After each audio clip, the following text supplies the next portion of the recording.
వాళ్ళల్లో మధ్యాహ్న భోజనం ముఖ్యమైనది, చదువు మిధ్యాహ్నం అయిపోయింది. చదువు ఎవడికి అక్కల్లా. భోజనంలో గుడ్డెట్టారా, గడిది గుడ్డెట్టారా, అన్నం తినేవాడు కోడిగుడ్డు పెట్టడం ఏంటంటే బుద్ధి ఉందా లేదా? చదువుకోమని లేకపోతే వెళ్ళిపోమని చెప్పేవాడిని. కోడిగుడ్డు కోసం వస్తావు నువ్వు? ఈ గుడ్లు లెక్క రాయాలి మాస్టర్లు, వాళ్ళ కర్మ కాలిపోయి. చదువు చెప్పక్కల్లా. ఎన్ని గుడ్లు వెళ్ళే, ఎన్ని గుడ్లు మిగిలే, ఎన్ని గుడ్లు మధ్యలో పేలే, ఎన్ని గుడ్లు ఈ మాస్టర్ తినేసాడు. ఇంక వీడు చదువు ఎందుకు చెబుతాడండి?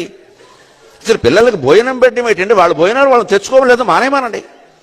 అంటే పిల్లలకు భోజనం పెట్టి పుస్తకాలు ఇచ్చి యూనిఫార్మ్ ఇన్ని ఇస్తే వాడు చదువుతాడా? శోభనం పెళ్లి కొడుకులో మంచం ఎక్కి కూర్చుంటాడు. ఎందుకు చదువుతాడు వాడు? విద్యార్థికి ఎన్ని సౌకర్యాలా అవసరమా?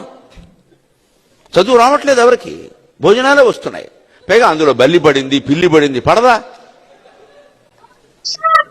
ఆ వండి పెట్టే వాళ్ళకి డబ్బులు ఉండవు. ఎక్కడి నుంచి ఇస్తారు? ఎంతమందికి ఇస్తారమ్మా? ధార పోస్తారు ప్రభుత్వం వాళ్ళు. ఎక్కడి నుంచి ఉన్నాయి డబ్బులు? ఇక్కడ నీ డబ్బులు పెట్టి నువ్వు చదువుకో, నీ అన్నం నువ్వు తిను, నీ బట్టలు నువ్వు కట్టుకో, నీకు ఇష్టమైతే చదువు. ప్రభుత్వం పని ఏమిటంటే, ఉభయ తెలుగు రాష్ట్రాల పెద్దలందరూ వింటారు నా కెమెరా ద్వారా కాబట్టి చెబుతున్నా, ప్రభుత్వం కర్తవ్యం బాగా చదువు చెప్పడం తప్ప పుస్తకాలు ఇవ్వడం, బట్టలు కుట్టించడం, అన్నం పెట్టడం కాదండి.